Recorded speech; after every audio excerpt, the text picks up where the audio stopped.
విజయనగరం జిల్లాలో సాగవుతున్న వరి విస్తీర్ణంలో దాదాపు 70% పైగా MTU 1121 రకాన్ని రైతులు సాగు చేస్తున్నారు.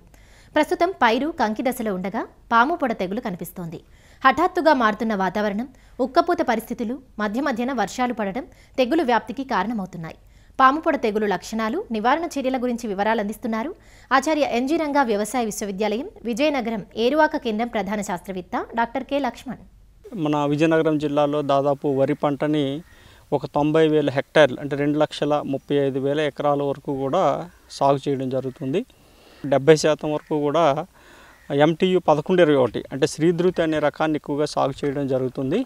ఇది మధ్యస్థ కాలక రకం అంటే 135 రోజుల్లో పంట కోతకు వచ్చే రకం కాబట్టి ఈ జిల్లాకు అనుకూలంగా ఉంది. కాబట్టి చాలామంది రైతులు ఈ రకాన్ని పండించడం జరుగుతుంది.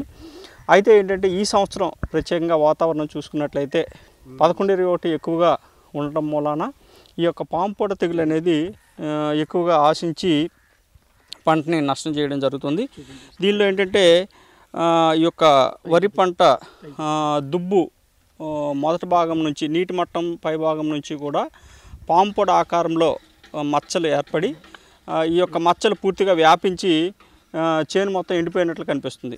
అయితే ఇదేంటంటే ప్రధానంగా మొదటగా ఏంటంటే గట్లు వెంబడి మొదట ప్రారంభమై అలాగా చుట్టూ వ్యాపించడం జరుగుతుంది. గట్ల మీద ఉండేటువంటి గడ్డికి ఈ యొక్క శిలీంధ్రం ఆశించి తెగులు రావడం మొదటగా జరుగుతుంది. కాబట్టి గడ్డిని లేకుండా కొంచెం క్లియర్గా చేసుకోవాలి. రెండోది అంటే పొటాష్ ఎరువును కూడా సకాలంలో వేయాలి. దమ్ములో దాదాపు 15 కేజీలు, అదేవిధంగా చిరుపొట్ట దశలో 15 కేజీలు వేస్తే ఈ యొక్క వ్యాధి నిరోధక శక్తి వచ్చి తెగుళ్ళను తట్టుకునే విధంగా ఉంటుంది.